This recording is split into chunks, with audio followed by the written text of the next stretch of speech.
Do you love me? I asked, looking up from my phone. I was lying in bed, and I turned my head toward Chloe, who was sitting in a chair reading. She looked up, a little lost, her big, innocent eyes blinking at me. She thought for a moment, then asked, "What about you? Do you love me?" I was silent for a long time. Chloe looked back down at her book. "It's enough that we both love the baby," she said, her hand resting on her 6-month belly. "I know we can do that. Right, Leo?" A long silence filled the bedroom. My wife, Chloe Davis, has a Ph.D. in engineering, specializing in welding.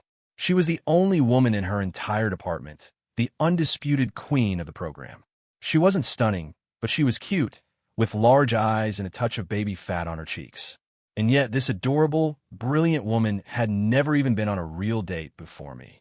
I have no idea if the guys in her program were all just bookworms or if she was just that hard to approach. We both went to the same university, but I was 2 years ahead of her, and we'd never crossed paths. I started my own company right after undergrad. It's a small firm, just a handful of people, but we turn a decent profit each year. Chloe and I met on a setup. Her Ph.D. advisor is a partner in my company, and we work together a lot. He kept suggesting I meet his star student, and eventually I reluctantly agreed. We met for the first time at a restaurant off campus.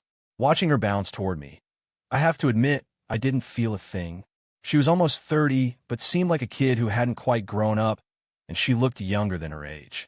The nice way to put it was pure. The blunt way was a kind of naivete that bordered on cluelessness. I'm 2 years older than her. As we chatted, I learned about her family. She was refreshingly honest, telling me she was from a small town in Ohio, that her parents didn't have pensions or much income. She had an older sister, also a Ph.D., who was a university professor and had just gotten married the year before. I nodded. She and her sister sounded like classic cases of small-town brainiacs who studied their way to the big city. To be honest, our backgrounds were a total mismatch. I was a Chicago native born and raised, and my parents were retired civil servants.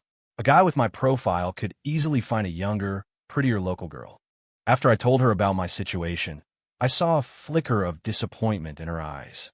She probably realized it wasn't going anywhere, though neither of us said it. The rest of the dinner was noticeably more relaxed. With no expectations, there was no need to pretend. When we parted ways, I didn't have a bad impression of her. She was genuine. I could see us being friends. Her advisor passed my message along to her, and she said she'd had a good impression of me, too. So we actually started hanging out as friends. Occasionally, when I'd go to campus to discuss business with her advisor, I'd ask her to grab a bite, or we'd just walk around the quad. My parents were getting anxious. I was 32 and still single. Her parents were even more desperate. In a town like hers, a 30-year-old unmarried woman was prime material for gossip. And so, after a year of this, our parents met, we got our marriage license, and we had a wedding. After we made it official, I wanted to add her to the deed of the condo I'd bought before we met. It was my way of showing I was serious about the marriage. The truth is, I was also being a bit selfish. I figured the marriage wouldn't last, and if we divorced, I didn't want her to be left without a home in Chicago. I didn't want to screw her over. She was a good person, even if I didn't love her. But Chloe refused. She said that was all just material stuff she didn't care about. When she wouldn't budge, I dropped it. My work was as hectic as ever after the wedding. When the company landed a big contract, I'd be swamped for weeks. Chloe's life, by comparison, was much calmer. After graduation, she'd started a job at a government research lab, and her days were pretty laid back. Every time I came home, dragging my exhausted body through the door, Chloe would have dinner ready, waiting for me at the table. I love that feeling. I finally had a home, a light left on just for me.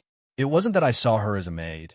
It was the fact that she wanted to be there, waiting for me. It was grounding. I'd had plenty of girlfriends, starting in high school, but I'd never once felt that kind of stability. As we lived together, I began to realize I had married a true eccentric. It's hard to describe her. She was unlike any woman I'd ever met. She was hilarious and very, very weird. I didn't know much about the pre-marriage Chloe, but I soon discovered she lived completely in her own world. It was a world I didn't understand and couldn't get into, and it didn't seem like she had any intention of opening the door for me. One Saturday afternoon, I went home to grab some files, and Chloe wasn't there. She had weekends off. Where could she be? The question crossed my mind, but I didn't dwell on it. I got what I needed and left.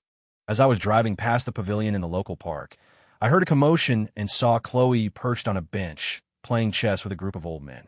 Her voice, loud and clear, caught my attention. I thought I was seeing things. I pulled over and walked closer. Sure enough, there she was, in the middle of a circle of retirees, her hand clamped down on one man's wrist, face flushed as she argued with him about taking back a move. The sight of it made me laugh in disbelief. I called her name. When she saw me, she stood up awkwardly, scratching her head in embarrassment. I felt a little awkward myself. Honestly, after years of running a business, I developed a pretty thick skin. Not much could embarrass me anymore. Seeing how flustered she was, I found it kind of funny. Go on. Keep playing, I said, trying to be casual. I just came back for something. To my surprise, she just nodded and sat right back down. I was speechless. Driving back to the office, I kept thinking about it, regretting that I called out to her. I felt like I had barged into her private world, uninvited. It wasn't right. I had made her uncomfortable, and that made me feel guilty. That evening, I made a point to get home early. Chloe was in the kitchen, busy with dinner. She looked surprised to see me, but didn't ask why I was back so soon. She just told me to have a seat, that one more dish was almost ready. After dinner, as she was about to clear the plates, I stopped her. I cleared the table and did the dishes, then led her to the couch. I'm sorry about today, I said. That was out of line. Chess is your hobby. I shouldn't have interrupted you. Chloe just waved her hand dismissively, as if it were nothing. From now on, whatever hobbies you have, just do them. I continued. You don't have to worry about me. I support you. She scratched her head, a little shyly, and asked tentatively, anything? Of course, I nodded, confirming. It's not like you have any bad habits. Why not? She jumped up and down with a grin, flashing me a peace sign. Still a kid. I asked her about other things, and she was an open book, answering whatever I asked. But if you didn't ask, she'd never bring it up on her own. That was Chloe. Time ticked by. Days turned into weeks, weeks into months, and then a year had passed. I was still me, Chloe was still Chloe, and our life was still as placid as ever. No passionate romance, no heart-pounding moments. The only difference was that I knew her better, and the more I learned, the more I was convinced of my initial assessment. She was a bona fide weirdo. Genuinely fun, but genuinely strange. After our talk where I told her to live as she pleased, she took me at my word. The very next day, she hired construction crew. It was a Sunday, a rare day off for me. I was catching up on sleep when I was jolted awake by the sound of demolition. I stumbled out of the bedroom, yawning, to find Chloe directing a crew that was tearing apart our home gym. When she saw me, she came over sheepishly and linked her arm in mine. You never use this gym anyway, she said. I was thinking of turning it into a karaoke room. Is that okay? I gave her a weary look. You've already torn it all out, and now you're asking me if it's okay. Does that seem right to you? Seeing her scratch her head awkwardly, I let out a long sigh. Go ahead. It's already half demolished, and I always intended for this place to be yours anyway. Chloe immediately let go of my arm, cheering, and went back to directing the crew with renewed vigor. I left for a business trip on Monday, leaving her to her project. Out of sight, out of mind. When I got back that weekend, Chloe wasn't waiting for me at the dinner table. That was a first. I couldn't find her anywhere in the house. I was about to call her when I remembered her new karaoke room. I pushed the door open, and the wall of sound almost blew my eardrums out. Chloe was wearing a bandana, sunglasses, a studded jacket, and jeans. The most absurd part was a heavy chain belt around her hips that must have weighed 5 pounds. She was clutching a microphone, howling her way through the Rolling Stones. I can't get no satisfaction. I closed the door and stood there, watching her rock and roll performance. It wasn't until the song was over that she noticed me standing by the door. I applauded. Satisfaction, not bad. Chloe slid her sunglasses down her nose. Hey, not bad, kid. You know this song? You a fan of classic rock too? Her comment made me laugh. Classic rock fans. Who doesn't know one of the most famous songs of all time? My face hardened. Did you make dinner? I'm pretty sure I told you I was coming home today. Chloe quickly shed the studded jacket and unclipped the heavy belt. Oh, crap, she said, running out of the room. I got too into it. I totally forgot. I just shook my head, exasperated. That was Chloe. She loved rock music, playing chess with the old guys in the park, and making herself a pot of tea to sip in a rocking chair while she read. She read everything, all kinds of books. Lately, she'd gotten obsessed with the I Ching and was always saying cryptic things. She'd tell me to be careful on my way out the door or something similar. I'd laugh and poke her on the forehead. Chloe, you're a PhD at a national lab. Don't you know they'll revoke your security clearance if they find out you're into this mystical stuff? Whenever I said that, she'd put her hands behind her back, shake her head, and sigh dramatically. Ah, the youth are too young to appreciate words of wisdom. She was a terrible actor.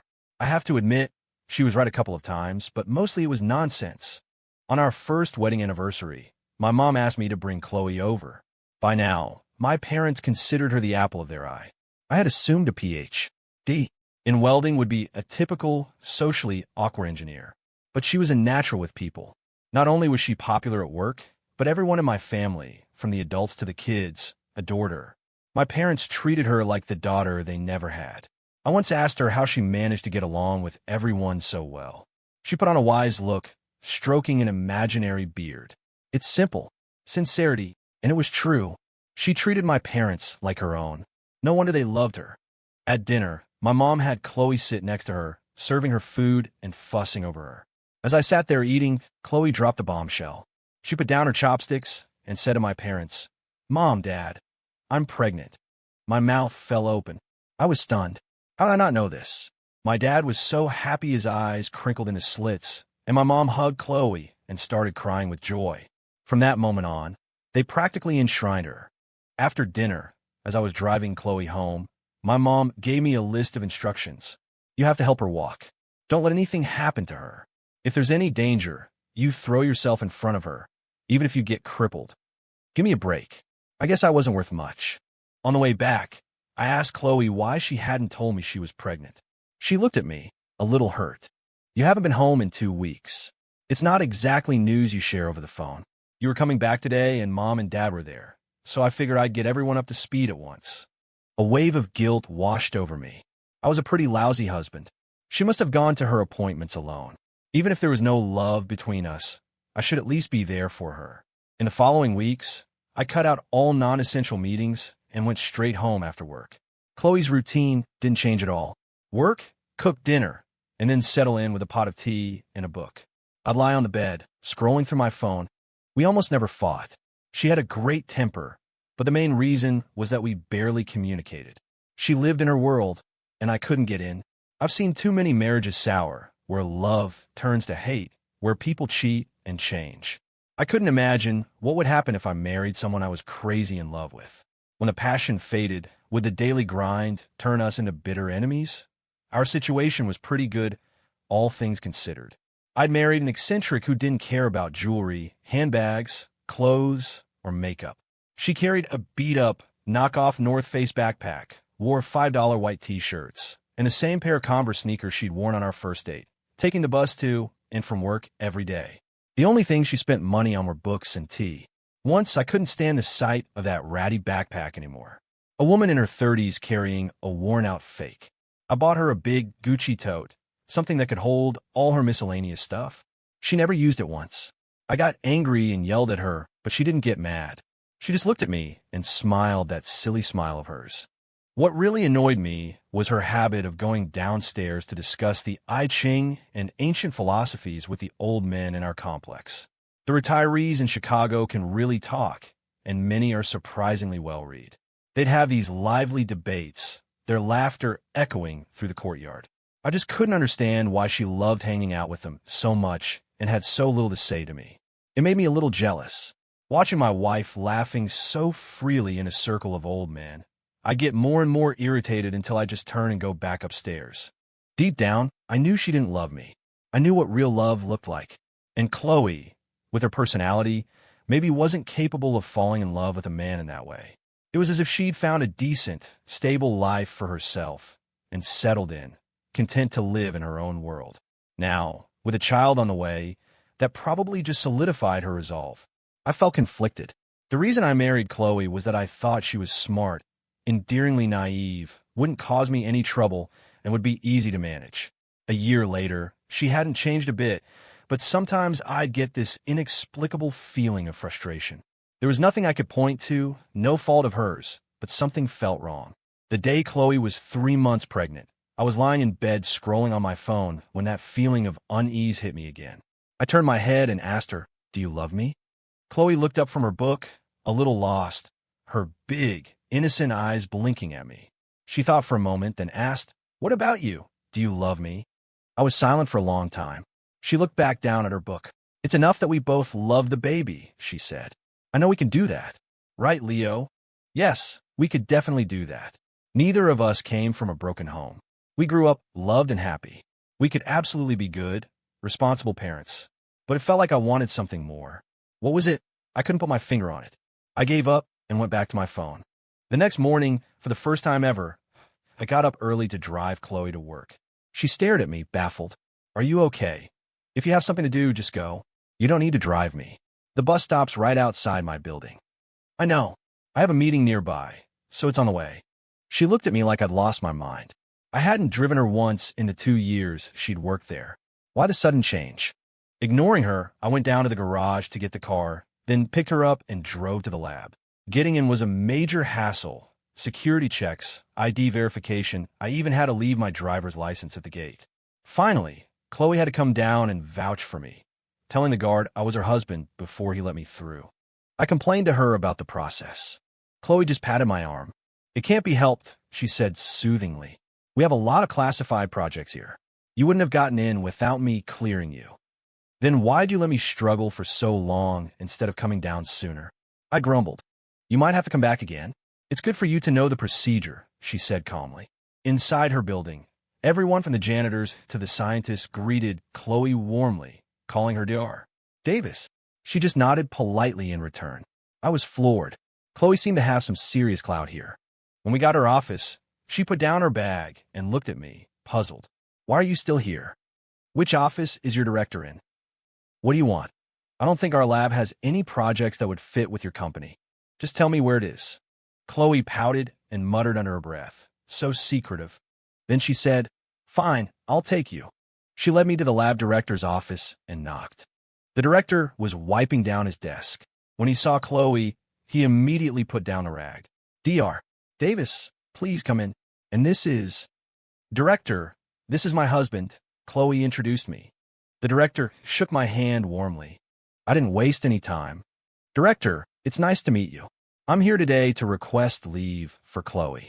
She's 3 months pregnant, and I'd like her to start her maternity leave." Chloe tugged on my arm, trying to say something, but I ignored her. The director beamed. "That's wonderful news. Of course, Dr. Davis, you should be resting. I'll approve it immediately." He pulled out a leave form and filled it out himself, signing it on the spot. As we left his office, form in hand, Chloe started complaining. "You could have at least given me a heads up. And I'm only 3 months along. It's against policy to take leave this early." I didn't care. The director had approved it. It was a done deal now. The truth was my mom had put me up to it. She was worried Chloe would trip or fall and something would happen.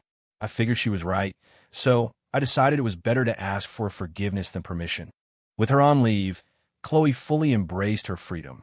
Every morning after breakfast and our walk, she'd shoo me out the door and then dive headfirst into her world of old men, either playing chess or discussing the ancient books that fascinated her. The retirees all adored her quirky spirit. It was both hilarious and baffling. I never met anyone whose social life revolved around a group of senior citizens. One oddball. One afternoon about a month later, I finished work early and went home. I was trying to be home as much as possible. My mom said Chloe and the baby were the Miller family's crown jewels now, and my only job was to protect them. I had no choice but to obey. I wanted to be with Chloe anyway. She was genuinely interesting, even if we had nothing in common to talk about. But when I got home, she was gone. Not in the karaoke room, either.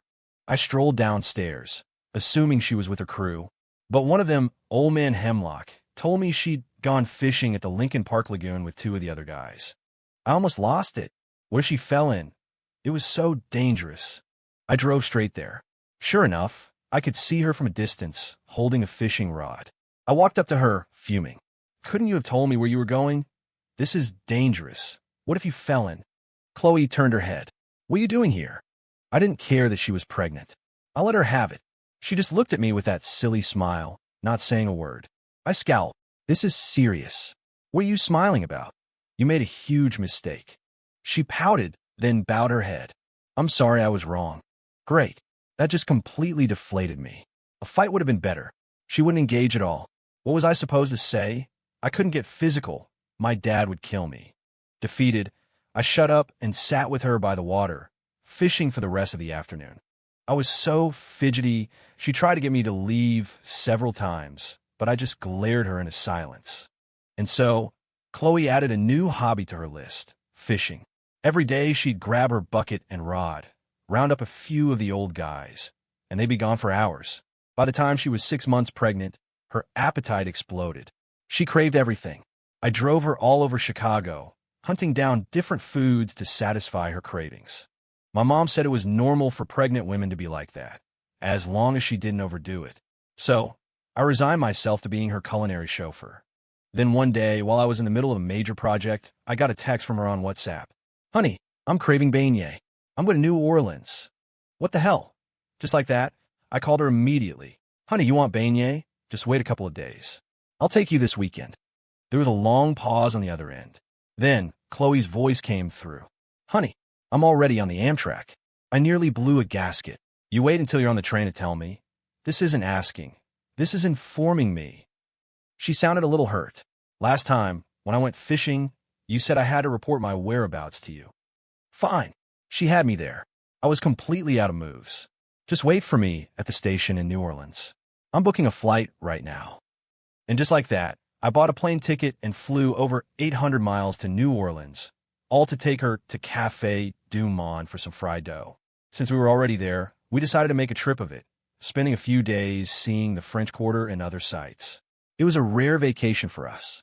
If it hadn't been for this, she probably would have stayed in her own little corner of the world forever. Standing in Woldenberg Park by the Mississippi, I felt a strange sense of whiplash. That morning I'd been on a construction site, and by the afternoon, here I was. On a whim, I said, maybe we should do this every weekend. How about we go to Gettysburg next week? Chloe thought for a moment. Let's wait until the baby is older before we go to Pennsylvania. Why? I asked, confused. She explained patiently. I heard that if a child can recite the Gettysburg Address, they get free admission for the whole family. What if an adult can recite it? An adult only gets themselves in for free. I can recite it. Can you? That felt like a challenge. Annoyed, I shot her a look. I'm not worried about the price of ticket. After we got back to Chicago, Chloe got sick. It started with vomiting and diarrhea, then she developed a fever. My parents were so worried they came over every day. Chloe refused to take any medicine, insisting that pregnant women shouldn't and that she could just tough it out. On the third day, I had just gotten home from work when my mom slapped me across the face. Chloe, is this sick and you're still busy with your stupid company? Is money all you think about? I was stunned. It's just a fever. I can't just abandon my company, can I? Besides, you guys are here. My mom glared at me. Take her to the hospital now. I have a bad feeling about this. A fever that doesn't break after 3 days isn't normal. Her words sent a jolt of fear through me. I carefully lifted Chloe, carried her to the car, and drove her with my parents to the hospital. The doctor ordered a long list of tests. I wheeled Chloe from one to the next. It was midnight before I finally had a moment to breathe. My parents had stayed the whole time and were exhausted. I sent them home and sat by Chloe's bedside. She was sleeping peacefully, her long eyelashes fluttering occasionally. Her baby-faced cheeks were so cute. On impulse, I leaned in and gently kissed her cheek. We had been together for 1.5 years, and this was the first time I had ever initiated a gesture of affection. Our physical intimacy had always felt more like a procreative duty. I held her hand and fell asleep, slumped over the side of the bed. When I woke up the next morning, my parents were already there, standing by the bed. Chloe was still asleep. After I washed up, a doctor stopped me in the hall. In his office, Dr. Evans looked grave, and my stomach twisted into knots. After a long pause, he spoke to my parents and me. The patient's situation is not optimistic. The CT scan shows a shadow in her brain, which we suspect is a tumor. We'll need to do a biopsy to determine if it's benign or malignant. My mind went blank. A loud ringing filled my ears. My mom went limp, slumping against my dad as a wail replaced the ringing. My dad held my mom with one arm and shoved me with the other. Get a grip. Listen to what the doctor is saying. I snapped back to reality, my eyes fixed on Dr. Evans. In that moment, he was my anchor, the only light I could see. He stood up and put a hand on my shoulder. Let's not get ahead of ourselves. We'll wait for the biopsy results before we decide on a treatment plan. I nodded numbly. When we got back to the room, Chloe was awake. I composed myself, forcing a casual expression before I walked in. Seeing my parents, Chloe smiled. Mom, Dad, you're here.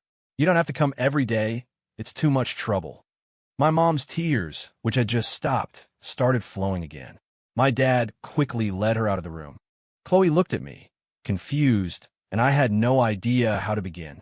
When she gave me a questioning look, I steeled myself and told her exactly what Dr. Evans had said. She was the patient. She had a right to know. After I finished, Chloe thought for a long time, then smiled at me. Honey, thank you for being honest with me. The results aren't back yet, right? No need to be so pessimistic. We have to trust the doctors. Seeing her so calm, my own stomach was in turmoil. I couldn't tell if she was putting on a brave face or if she was genuinely that detached. Could anyone really be so serene in the face of death? I patted her head comfortingly.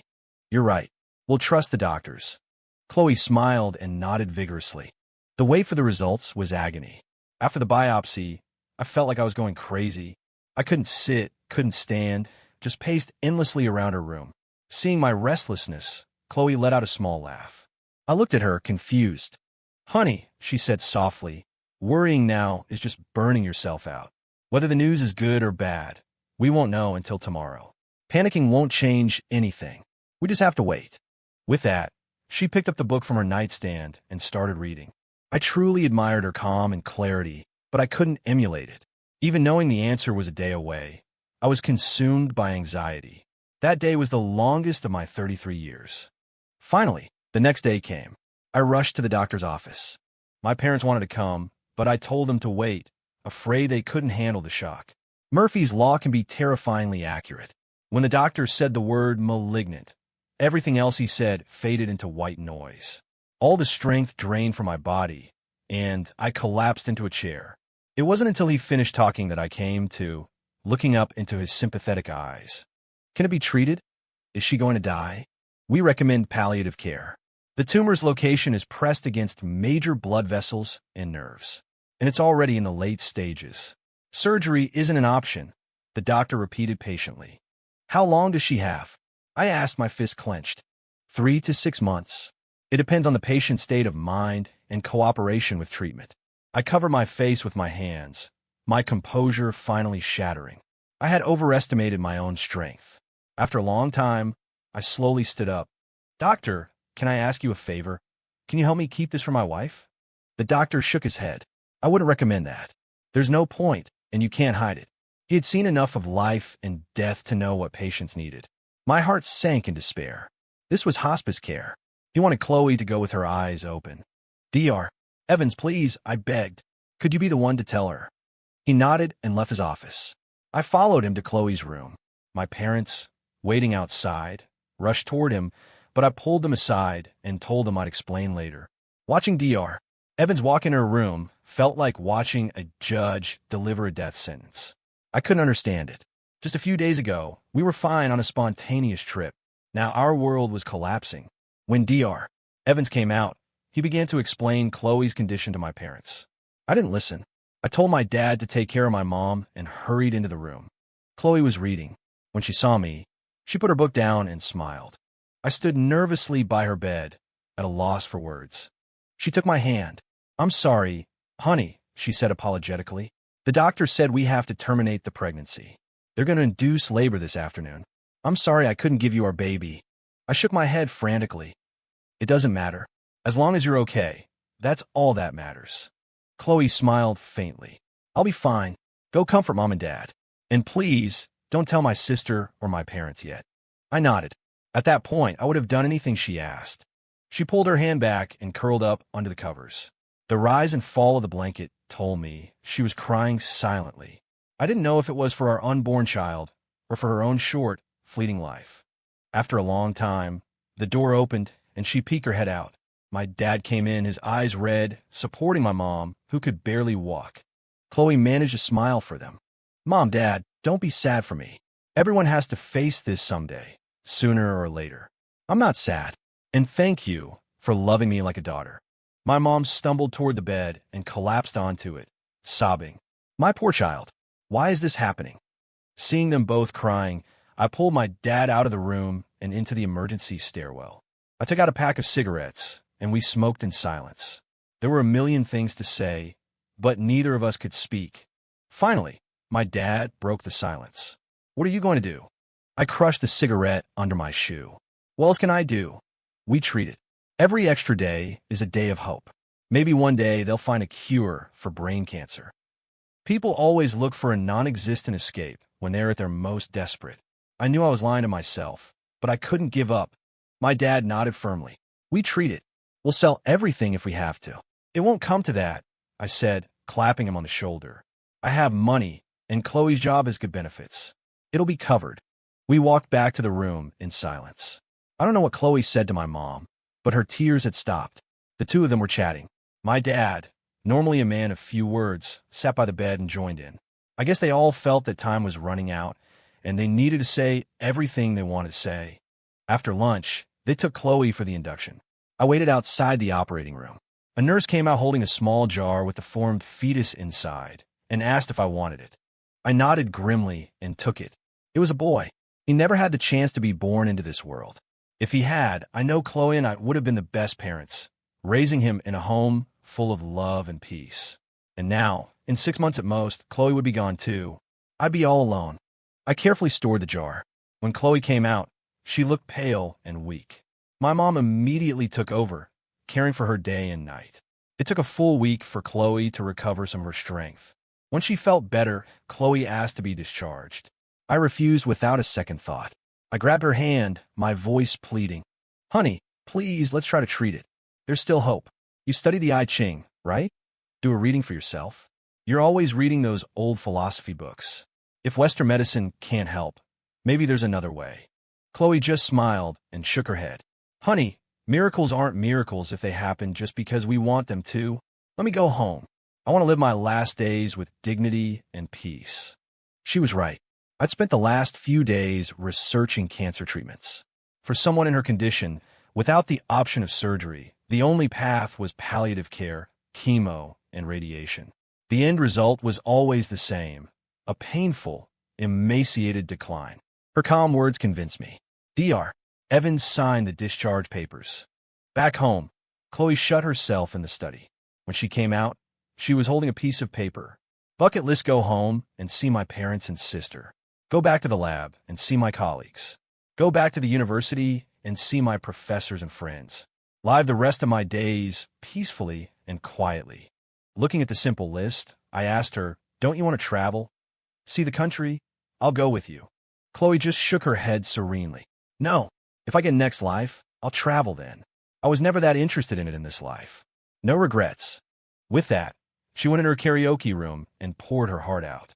I made dinner and went to get her. As I listened to her singing a raw, emotional ballad, I suddenly felt that maybe, just maybe, she did have regrets. We went to her parents' home in that small Ohio town. Chloe calmly told her parents and sister about her diagnosis. The scene was as heart-wrenching as you can imagine. We stayed for 3 days. When we left, her family was sobbing uncontrollably. I stood by, wiping my own tears. This was a final goodbye. We went to her lab. When her colleagues heard the news, the entire place was filled with tears. As we were leaving, her director, a tough, 6-foot-tall man, pulled me aside, his eyes red. He gripped my hand tightly. Take care of her, he choked out. And when the time comes, let me know. I want to say goodbye. Our last stop was our university. Her advisor, my business partner, a refined and elegant old man, lost his composure for the first time in front of me. He had mentored Chloe for 11 years, from her undergraduate days through her Ph.D. The bond between them was unbreakable. After we had checked everything off her list, Chloe returned to her old life. Morning walks, chess with the old guys, fishing at the lagoon, reading in her rocking chair in the afternoon sun, sipping tea, and the occasional karaoke session. The only difference was that now I was always by her side. Whenever she tried to tell me to go to work, I would just imitate her, smiling and shaking my head, never arguing, just looking at her. My parents moved in with us to help take care of her. I suggested bringing her parents over too, but Chloe refused. She didn't want to disrupt their lives, she said. It would take them too long to adjust. She didn't finish the thought, but I knew what she meant. She didn't have that long. One evening, Chloe, who was reading, suddenly turned to me where I was pretending to read a book of my own. Can you ask me that question again? I knew immediately which one she meant. I put my book down and looked at her seriously. Chloe, do you love me? She smiled, the sweetest smile I had ever seen, and nodded forcefully. I do. I smiled back at her. I love you too, Chloe. So much. 3 months later, on a sunny afternoon, I was in the kitchen making her some soup when I heard a book fall to the floor in the bedroom. I wiped my hands and walked calmly to the doorway. The book was on the floor. Chloe's hand had fallen to her side. Her lips were curled into her usual, gentle smile. I walked over, picked up the book, and gently hugged her. It's time to go, kiddo. Be at peace. It was all so sudden, yet so expected. Chloe was right. When you're truly prepared, you can face anything with grace. I handled her affairs methodically. Her parents, her sister and brother-in-law, her colleagues, her advisor, and the old men from the park all came to say their final goodbyes. As she had requested, I didn't put any grand epitaph on her headstone. Instead, it read, "Life was good. I like to come back." It was the last thing she asked of me. I placed the urn with our son's ashes next to hers. I didn't want her to be lonely on her journey. Returning to the empty house, I started my life alone. In my quiet moments, I no longer reached for my phone. Instead, I'd pick up one of Chloe's books, brew the tea she liked, and lie in a rocking chair. I tried to live as she had, doing the things she did, hoping to find that place where she kept her soul, to find that simple, profound joy. But I couldn't do it. My mind wouldn't quiet down. Missing Chloe became the central focus of my life. We had only known each other for 2.5 years, but she had left an indelible mark on me. It wasn't a fiery passion or a heart-wrenching agony, but a quiet, steady presence that I couldn't let go of. I remembered something she'd said to me in her final days, her eyes full of apology. "Honey, I'm sorry. Death is not the tragedy of the dead, but of the living. I'm sorry to leave you alone." I didn't understand it then. I do now. I made sure my parents were settled, and then I began to travel, hoping to find an answer, a way to let go. My parents supported the idea, hoping it would help ease my grief. I went to a Zen center in California and hiked the Grand Canyon. By the time I reached my final destination, a monastery in upstate New York, I had given up hope of finding any answers. I met with the abbot and told him my story. He smiled gently. "You can't let go." I nodded. "Why not?" I sighed. "Because I can't forget." "Why must you forget? How can I let go if I don't forget?" I asked, confused. The master smiled. "When you love someone, if you cannot forget them, then don't. In every life, there is one cup of poison for which there is no antidote. When you reach the end of your life and look back, you will find that this poison has become a vintage wine, sweet enough to sip for a lifetime." His words hit me like a revelation. He was right. If I couldn't forget, why was I so obsessed with trying? If I forgot her, she would truly be gone from this world. A memory is kept alive by remembering. I thanked the master and returned home. As I looked around our house, I could see Chloe's presence everywhere. My heart filled with warmth. It was all proof that she had been here. And that was enough. Circumstance brought us together. We started by making do, and we ended by falling in love. I was the lucky one. Chloe was always lowering herself to meet me where I was. I was never worthy of her clean, noble soul. It was Chloe who taught me where to find a place for my soul to rest. It's right here, in every day that I miss her,